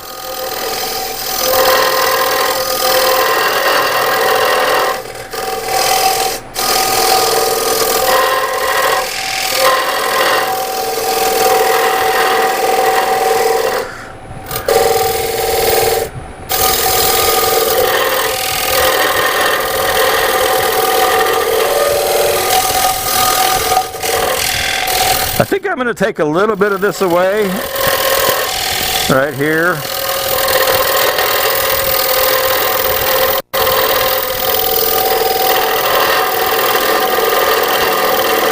And then stop and check. Always stop and check, okay? All right, we're getting real close there. Actually, we've come through, well, have we? It's a bug hole. It's a bug hole. I can see daylight, though, through a bug hole right here. So we're getting close. If you look down in here, you'll see we're getting that V-shaped cut that I'm after. I think I need to take a little material out of this area between my two fingers. This is a little thick, and it's hitting my round cutter, which is impeding what I want to do. So to do that, I think I will come back in here with, as I mentioned, one of the curved cutters now, which will let me kind of reach up into this top and just take a little bit of this top material out of here. All right, not a lot. This is an easy wood tool, and it's got the little CI5, same as the #1 Hollower, the straight tool. I want to make sure I stay on the flat of the tool. Okay. And I'm not going to take a lot off of here. I just need a little bit of relief room.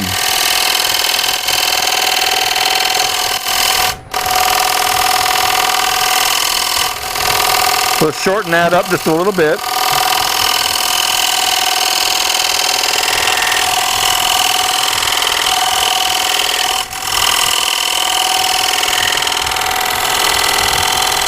And I can actually swing through here if I want. If you don't have an arm brace tool, you could cut all the way through this with this tool. And maybe I should, but I won't get as pointy a cut. I'm getting pretty close. Let's see something here real quick, just out of curiosity. So where are we at? We've got about a skinny 1/8 of an inch right there, if you can see that on that one. I got a feeling this one's a little thicker because the piece is not symmetrical, so it's still a little thicker on this one. I'm right down in the joint, and it gives you an idea.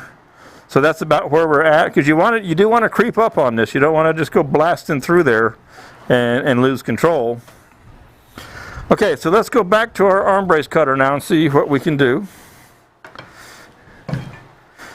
It would be better if my cutter was even a little bit longer, like a nice fresh new one.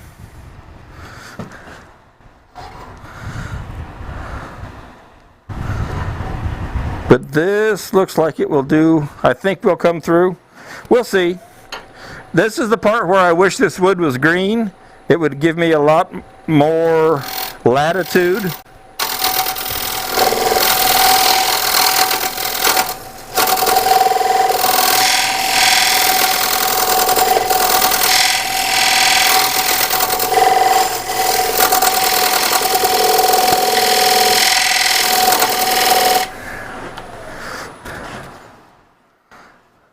It gets real grabby when it's cutting on both sides.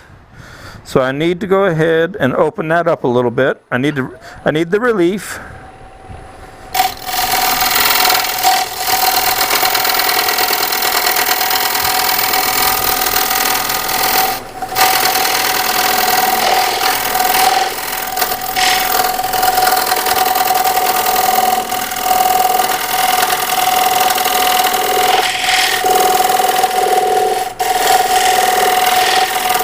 To sound hollow in there somewhere, even though I don't know if we've come through or not. We have not come through yet, but by golly, we're close right up in there. Okay, so what I can actually do here, the way this is working, I can take a little bit, let me put my arm in the way there. I can take a little bit more of this bottom out. That's going to help me. So I'm going to go back to the straight carbide cutter, because I want to come in from here and come across into the inside of the bowl. All right, I need to take some of this out. This area right in here.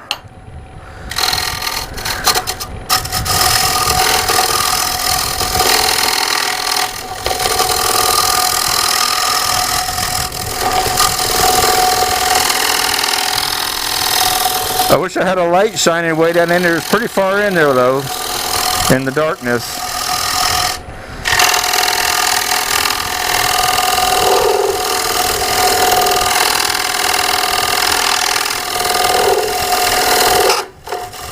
All right, let's see what we got going on. We're getting close.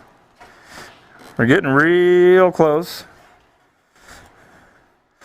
A person probably could actually come around to the other side and try and meet it as well. I just stuck my finger through right here so I know where I'm at. How about that? Okay. Okay, so that tells me that. This tells me this. So I need to take some more off of this upper lip right here. All right. So let's switch for the curve tool for that one. So we take it off the top up here.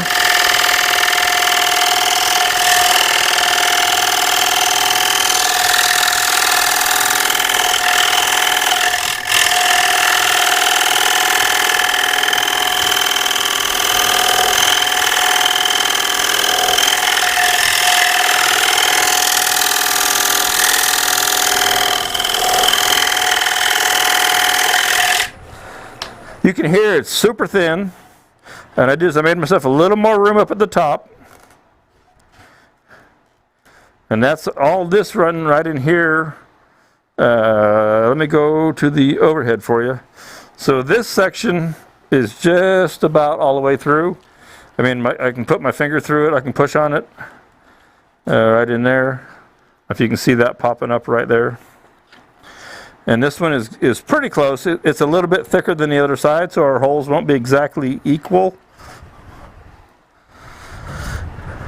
Okay. I think I'm going to use the straight tool again, and I'm going to take a little bit more. My window is going to be, I'm looking over at my reference piece. Which camera am I on? I'm on the overhead. Let me go to the end camera.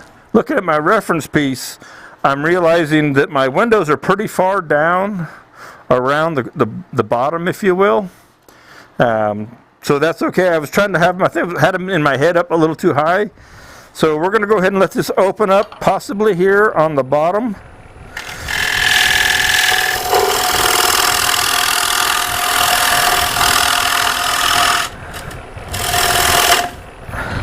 And what I want to do, well, I don't want to have the tool fly through there. I'm trying to see if I should put this on the overhead camera for you or in here.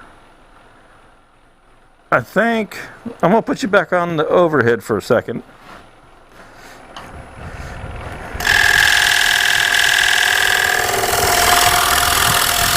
So here's a guy intentionally cutting a hole in the side of his bowl.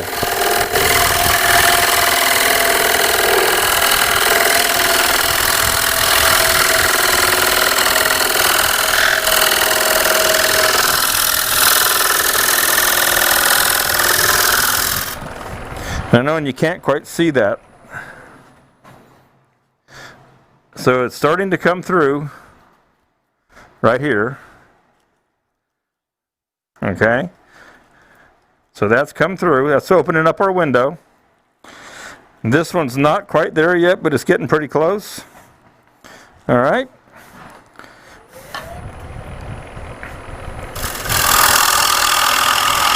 I'm leaving this extra wood. Which one am I on? I'm on the end. I'm leaving this extra wood in here for support, okay? I can take it away later, but I do want to have support behind where I'm opening up, cutting this hole in this piece. All right?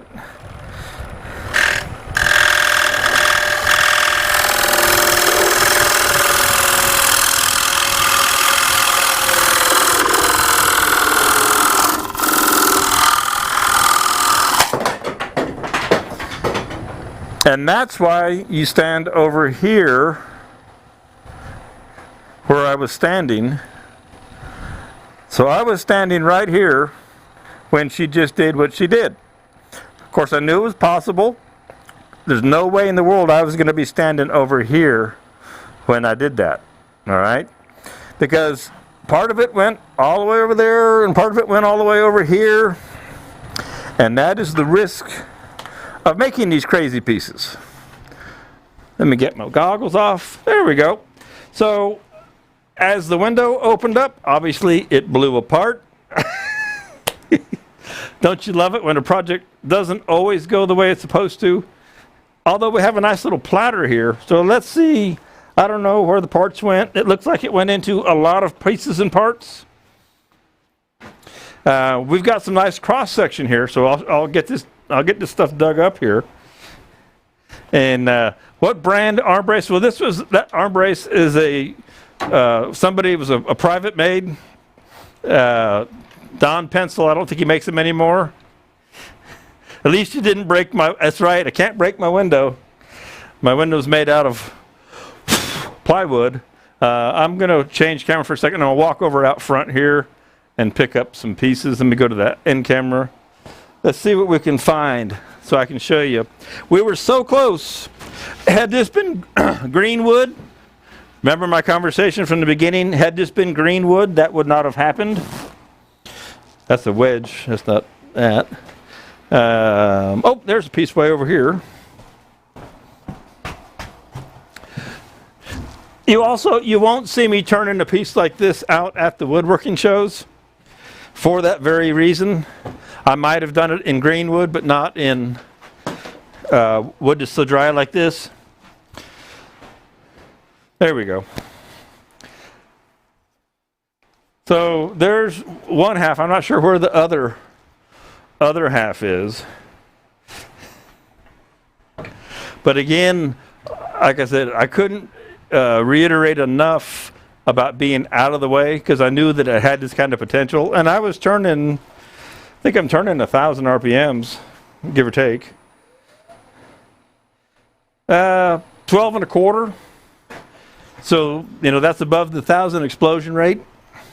How can I best show you this? Probably right in here. And I can show you the cross section. So in the overhead there, I'll use my fingers. So you can see what I was dealing with kind of in a cross section, how I was working inside. If we were to try and put this back together, not sure if we can line this up. How it would have been the grain, something like that. And so that's where it came apart. Here is where the window was starting to open up. This edge right here. That's part of the. So here's the profile I was cutting inside, and there's the very, very edge where I was cutting through the window. And here's another one. Okay, so you can always learn, from your projects. And like I said, I knew going into this one that this was a potential explosion because the wood is dry and it wouldn't be strong enough. All right, I didn't cut all the way through because this all broke. This is all broken. Here's where there was a window here and a window here. Let me go to the end camera and let me get this out of the way.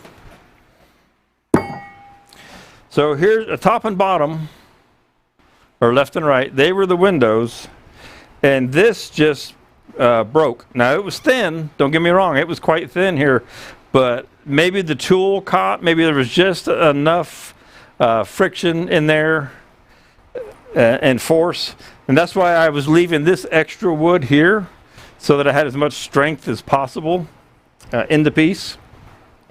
Obviously, it didn't do what we wanted it to, but we sure did learn a whole lot, and we had a lot of fun. And let's see if we can't line this back up again a little bit. If I can try and maybe if I can match the colors. I'm just kind of trying to put this one goes here.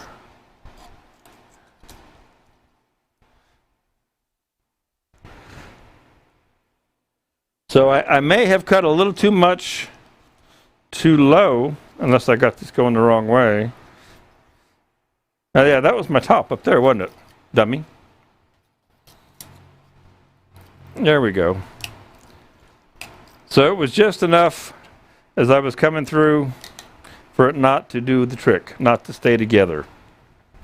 Hey, it happens. It happens to everybody. The key, as you saw, is to stay safe. Obviously, the safety protection, face shield, etc.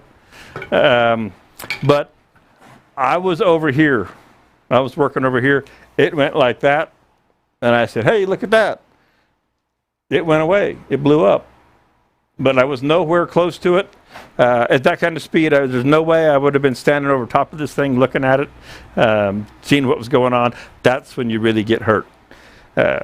So it was fun. It was interesting. I wish it had worked so it came complete.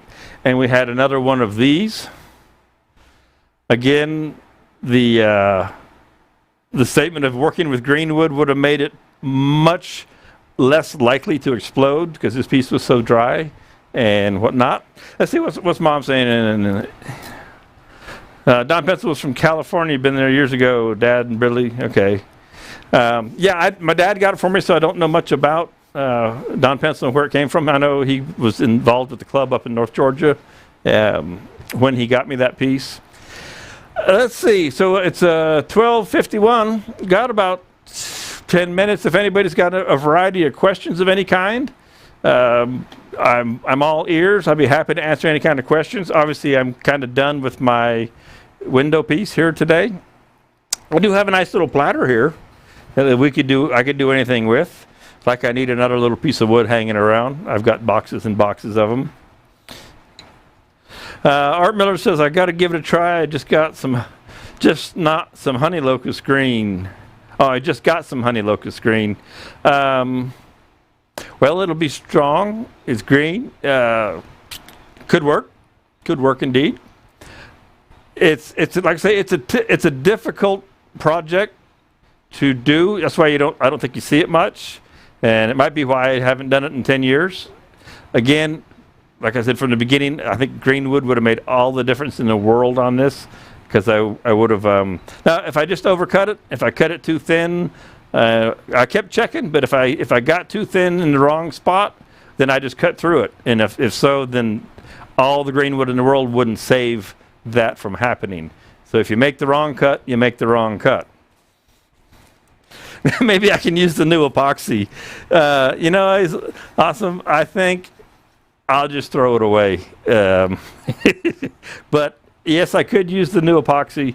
I was thinking about speaking of epoxy, some new epoxy projects, wood and epoxy, not hybrid, but doing how I've done the multi-layer stuff. I got some fresh ideas there. I come up with all kinds of ideas while I'm rolling around in my sleep at night. Spell checker. I can't stand the spell checker art. It was fun. Again, like I say, no big deal. Not the end of the world. Nobody got hurt. You always do have to be careful because this is the type of project that is beyond turning your basic bowl. Once we start doing odd shapes and intentional voids, etc., especially in a profile like this, the risk is high. There is a high risk that it could break, and you need to be aware of that. You got to make sure that you're prepared for that. And also, don't feel bad that you broke a piece. This is how we learn.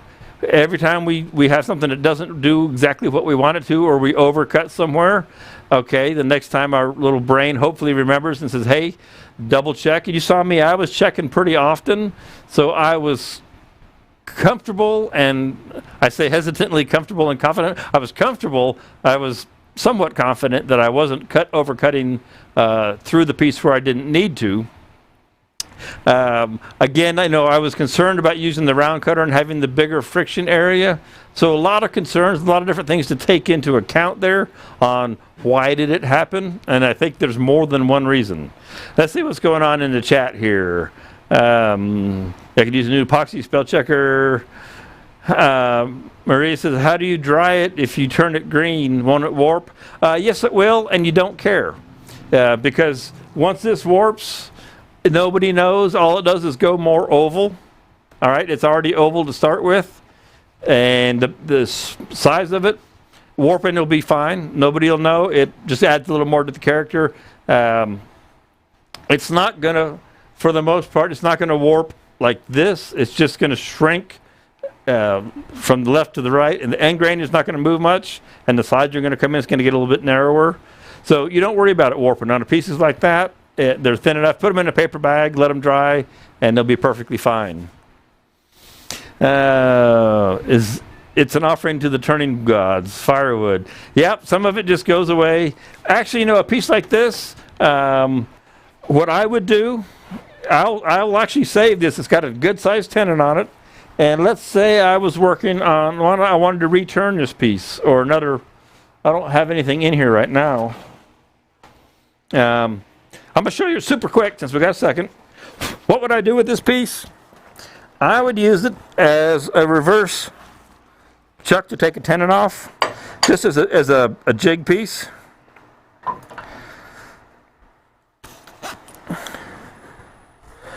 So we'll just take whatever, cut this guy down.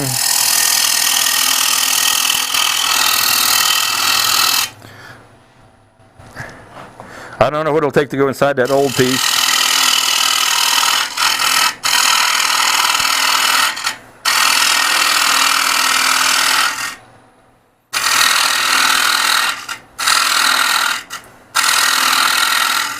Okay, and so let's see if this will go in here yet. Okay, so that goes in, and I would say I had my tenon here still. I would bring my tailstock up, but first, right now, this is concave, right? I can always make a lesson out of a catastrophe. We want this to be convex, so that we get more pressure, more surface contact, right? So, if I can keep my voice long enough. We have to take some more of this away.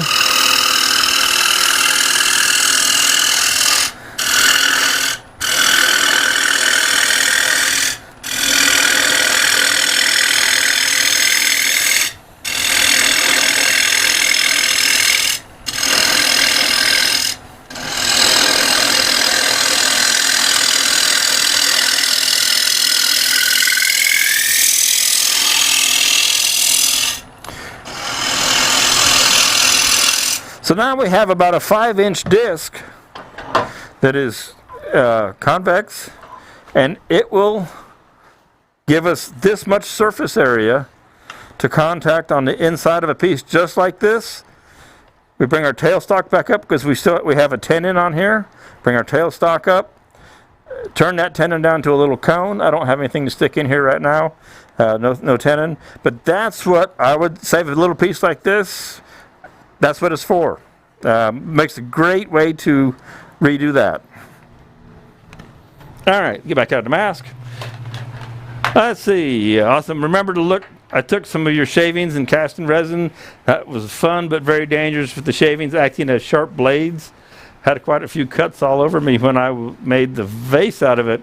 Glad you're okay. Yeah, got to be careful. It's crazy out here sometimes.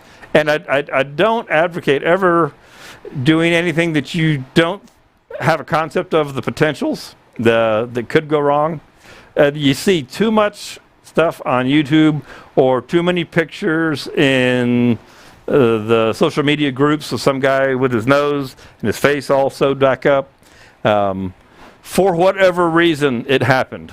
I'm not going to criticize anybody for having an accident. Accidents happen to everybody, but you can take measures to make sure you are safer.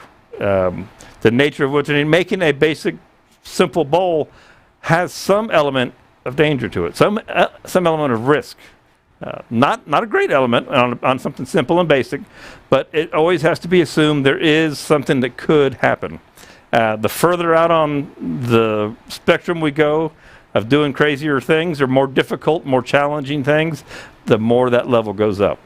And that's just part of the hobby. And so you always make sure you protect yourself. And it looks like about 12:59. Let's see. Art, I answered your question. Well, that sounds good. Not sure what the question was, but I'm happy to help. Guys, those of you who came in that were new this week, if I could keep my voice, I appreciate it. From the other side, from over in Europe, the folks that joined in, go to Spiracraft on YouTube, if you're not there already watching this, I can't see how many are. It looks like everybody's on Facebook that I see right now. Subscribe to the YouTube channel, and you'll always catch me out here on Mondays. And subscribe to our Instagram channel. Follow us on Instagram. Follow us on Facebook. We are getting ready to put together the fall sales. It's that time of year, fall specials. Also, don't forget that over at NV Woodworks, go to the NV Woodworks YouTube channel, Zach Higgins, and subscribe to his channel. And you can find a discount code there for 10% off in the Spiracraft store right now for everything in the store. That's something to help Zach out. So we're promoting him. And again, Spiracraft is going to be doing some seasonal sales here coming up real soon. I was looking at some of the older videos. I got some modification to do, and we'll be rocking and rolling. Removing the tenon. Gotcha, Art. So everybody, I thank you very much. I appreciate it. Now, as soon as I get as fancy and slick an outro as the intro that runs automatically, well, I'll really be styling, but it means I would have to finish right on time. I thank you for joining me today, and I will see you next week. If you ever have questions, shoot me an email. More than happy to answer. Info, contact, anything like that at Spiracraft, Bradley at spiracraft.com. Ask me a question. I'd be happy to answer. That's what I'm here for. Thank you very much. I appreciate it. Have a great, safe week. Let's get all this virus stuff out of here and get the woodworking shows back up on the road so that we can come out and see you in person. Take care, everybody. Have a great week.